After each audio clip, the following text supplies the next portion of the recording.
Moi, je dirais que c'est génialissime. Incroyable. Enthousiasmant. Riche, épanouissant. Énergique. C'est trop nice le Startup Weekend. C'est un projet qui m'intéresse depuis toujours, de rencontrer des gens qui ont envie de développer une entreprise. Et moi en plus je suis arrivé au Mans il y a quelques années, je ne connais personne au Mans, donc c'était vraiment une super belle opportunité pour moi de pouvoir rencontrer des gens qui sont motivés pour créer quelque chose. On a commencé avant l'été et on a organisé tout l'événement pour que chaque participant puisse s'éclater.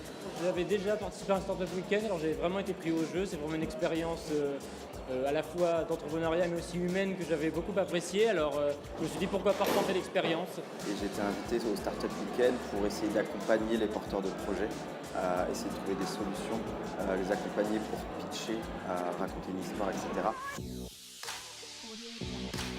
Alors le meilleur moment de la Startup Weekend, c'était évidemment le pitch des différents projets, parce qu'en tant que jury, c'est le moment qu'on attendait évidemment. La rencontre avec les équipes et peut-être le laser game, le moment de folie, et la découverte des projets, les pitchs. Les pitchs, c'est quand même extraordinaire. Il y en a trop en fait, de bons moments. Et ce soir, l'aboutissement, c'est trop génial. En fait, il y en a trop. Il y a trop de moments, on ne peut pas Il y a résumer. trop. Comprendre comment une équipe fonctionne, travailler ensemble et finalement mener à bien un projet qui est présentable, on va dire. Bubbly, qui s'appelait eSmart d'abord, finalement Bubbly, où en fait ils étaient complètement paumés. Ils ont dû pivoter très vite, c'est ce qui se passe dans toutes les startups. Et ils ont trouvé un nouveau concept, une nouvelle V1 qu'ils ont réussi à présenter le lendemain, donc aujourd'hui. Et ils ont fini en fait troisième. Donc c'est juste génial. La bienveillance des organisateurs, des mentors, etc. Et puis la richesse en termes des personnes, la richesse des personnes, des humains qu'on rencontre, des moyens, des informations qu'on collecte pendant 54 heures, c'est vraiment top.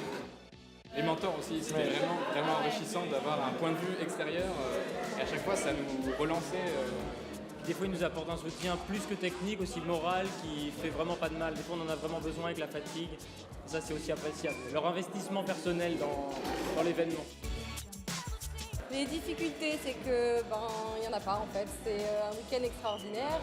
On a perdu 3 membres de notre groupe en cours de route, donc ça c'était la principale difficulté. Et en plus on est parti d'un projet très abstrait, donc ça a été très dur de recentrer l'entreprise sur quelque chose de viable. Et la difficulté, c'est toujours le choix entre des projets qui sont souvent extrêmement serrés, avec beaucoup de qualité, beaucoup d'engagement de la part des différents porteurs de projets. Donc la vraie difficulté d'un jury dans le Startup Weekend, c'est vraiment de choisir. Mais comme c'est notre rôle, on l'a fait avec beaucoup de cœur. La fatigue qui s'est du coup fait ressentir sur la fin. Ça nous a un petit peu joué des tours dans l'organisation et dans la finalisation du projet. Les 10 dernières heures, c'est les pires quoi. Il a fait une nuit blanche. Voilà, il a pas dormi. J'aurais aimé en fait pouvoir la faire quand j'avais 19 ans, parce que ça vous donne plein de tips pour éviter de faire des erreurs. C'est pas vraiment comment réussir, mais c'est comment ne pas faire toutes les erreurs que nous-mêmes on a fait quand on était plus jeunes entrepreneurs.